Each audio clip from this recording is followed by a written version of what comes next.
EVM के मामले में 2003 से मैं इसके कभी समर्थन में नहीं रहा। बटन दबाओ, पता नहीं पड़ता वोट कहां गया पहले। फिर आ गया वीवीपैट। अब वीवीपैट आ गया तो हमें 7 सेकंड के लिए दिखाया जाता है। कई लोग तो देख भी नहीं पाते कि 7 सेकंड में दिखा कि नहीं दिखा। हमारा तो कहना यह है कि ये मेरा संवैधानिक अधिकार है कि मैं जिसे चाहूं वहां वोट दूं, और वो वोट मेरे हाथ में होना चाहिए, और उस वोट को मैं डब्बे में डालूं और उसकी गिनती पूरी हो। इस बात को हम लोग लड़ाई लड़ रहे हैं। सारी राजनीतिक दलों से हमारी चर्चाएं चल रही है। जन आंदोलन बनाने की आवश्यकता है। जन आंदोलन ये बनेगा क्योंकि आम लोगों में ये बात आ गई है कि भाई इस पर हमें भरोसा नहीं है। इसकी लड़ाई हमको लड़ना है और लड़ाई लड़ेंगे हम लोग। अब क्या इस सुप्रीम कोर्ट क्या कहते हैं, इस बारे में हम लोग चर्चा कर रहे हैं। ईवीएम पर शक और क्यों हो जाता है? ईवीएम का ये जो खेल शुरू हुआ है, ये 2012 के चुनाव, गुजरात के चुनाव से शुरू हुआ, और उन्होंने उसका जो ट्रायल की वो 2014 में उन्होंने उसको आगे बढ़ाया, और 2014 में उन्होंने कहा था कि इस बार भारतीय जनता पार्टी को बहुमत मिलेगा। बहुमत 272 सीट पर मिला, 284।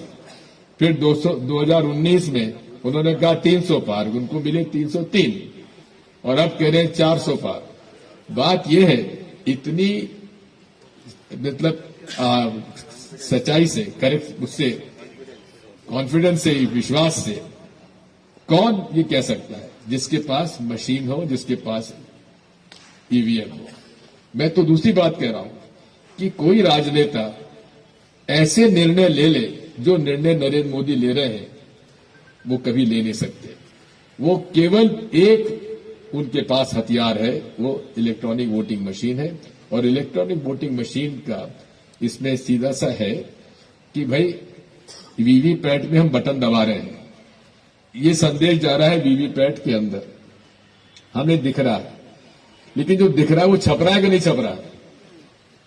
क्योंकि उसमें वीवीपैट मशीन में जो चिप लगी हुई है, उसको चिप जो है उसमें सॉफ्टवेयर है। सॉफ्टवेयर की जानकारी वो देते नहीं है। हम चुनाव आयोग से पूछते हैं हमें सॉफ्टवेयर की जानकारी दीजिए, क्योंकि आज पूरे विश्व में 5 देशों में ही इसमें ईवीएम से वोटिंग हो रही है। Bharat, Nigeria, Venezuela south America का, ऑस्ट्रेलिया और नेपाल में। और ऑस्ट्रेलिया में सॉफ्टवेयर जो डाला गया है वो पूरी जनता को बताया गया है।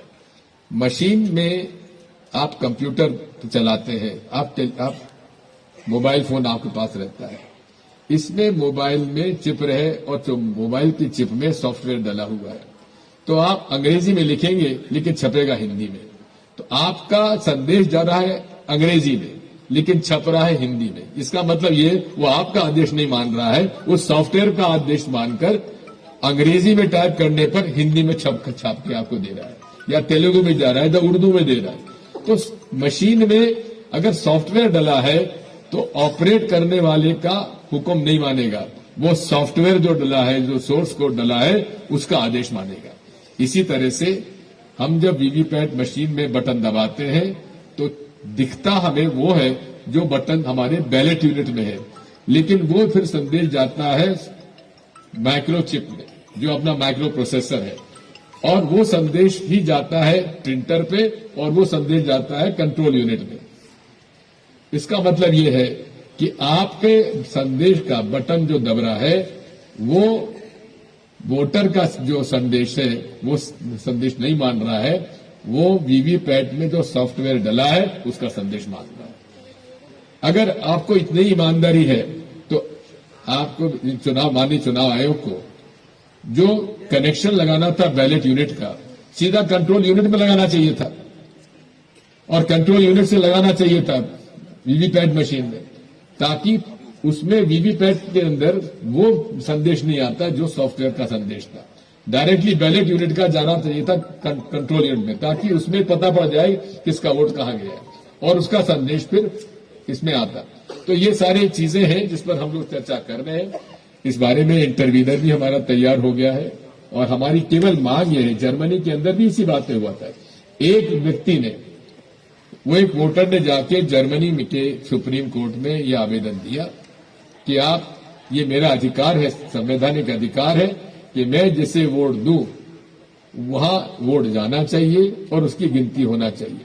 और उसी के आधार पर 2011 में वीवीपैट ईवीएम मशीन समाप्त करके डायरेक्ट वोटिंग बैलेट पेपर से कराने का निर्णय हो गया था। उसी तरह का संवैधानिक अधिकार मांगने के लिए हमने इंटरवेंशन सुप्रीम कोर्ट में करवाया है और हमें उम्मीद है इस बारे में कुछ न कुछ निर्णय होगा।